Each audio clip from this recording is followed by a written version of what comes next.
Revenu à la vie en 2019, mis à jour en 2020, l'iPad Air revient en force en 2022. Et comme on aime vous faire patienter, on va d'abord parler de ce qui ne change pas ou très peu. Alors le design, qui est inspiré des iPad Pro actuels, avec des bords très tranchés, un boîtier en aluminium, est toujours là. Les finitions sont toujours colorées, vous avez le droit à 5 couleurs différentes, avec un nouveau bleu, c'est absolument incroyable. L'épaisseur est toujours très contenue, 0,61 cm, le poids est plutôt léger, à 461 grammes, bref, l'iPad Air mérite toujours son nom.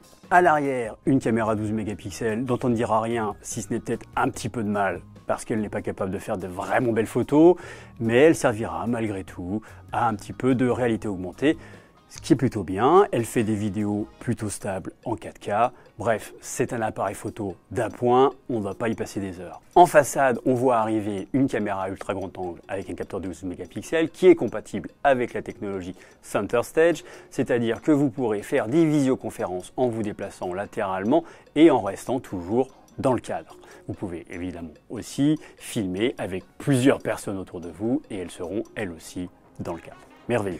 Du côté des accessoires, le design étant le même, on a toujours droit à la compatibilité avec l'Apple Pencil de deuxième génération, dont on dira du bien évidemment, surtout si on compare à celui de première génération, il est bien plus confortable en main, il est plus facile à synchroniser et recharger.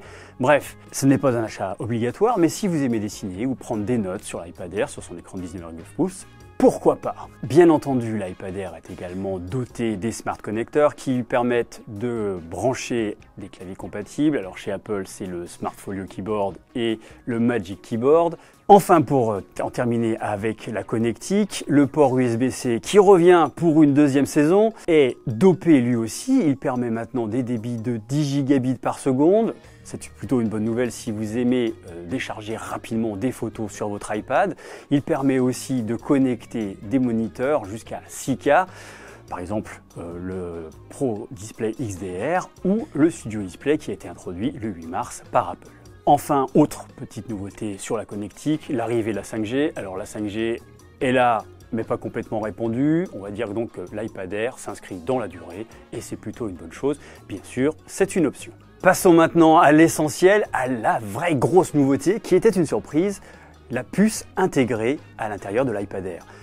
Toutes les rumeurs, toutes les prédictions pointaient en direction de l'A15 Bionic qui a été introduit avec les iPhones en septembre dernier. Et en fait, on a eu une belle surprise, on a vu arriver le M1, la puce introduite en novembre 2020 dans les Mac, puis dans les iPad Pro, et qui arrive donc maintenant dans l'iPad Air. Alors évidemment, qu'est-ce que ça veut dire? Ça veut dire que les 8 cœurs CPU, les 8 cœurs GPU et les 16 cœurs du réseau neuronal se mettent au service de la tablette avec des gains de puissance plutôt appréciables.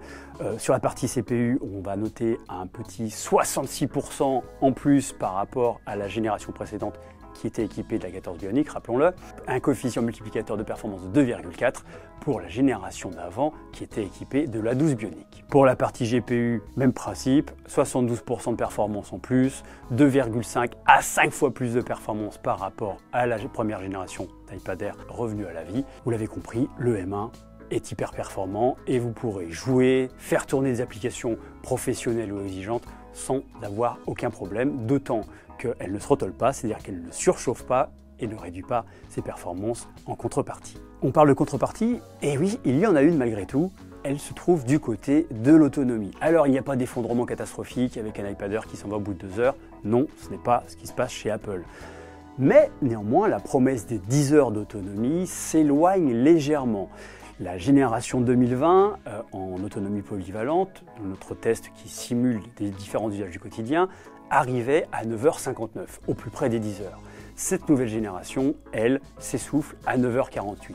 Alors on ne s'effondre pas, mais on recule un petit peu et c'est peut-être un peu préoccupant. D'autant que pour notre autonomie vidéo, c'est-à-dire où on stream un film jusqu'à ce que la batterie rende l'âme, la contre-performance est un peu plus importante. On note un 8h55 contre 9h45 pour la génération précédente. Un recul de 50 minutes, c'est beaucoup, surtout sur une autonomie en vidéo.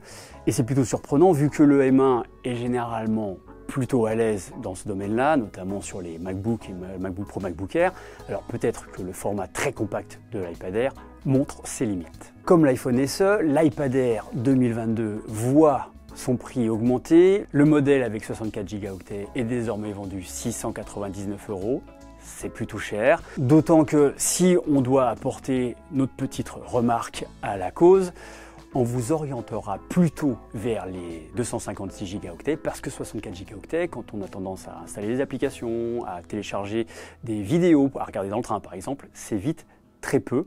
Et donc si vous partez sur 256 Go, ça vous coûtera pas moins de 869 € sans l'option 5G.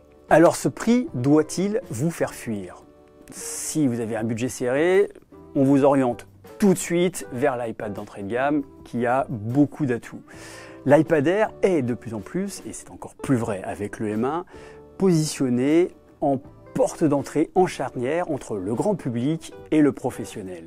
Il n'a plus grand chose à envier à l'iPad Pro, notamment le 11 pouces, avec une dalle quasiment de la même taille.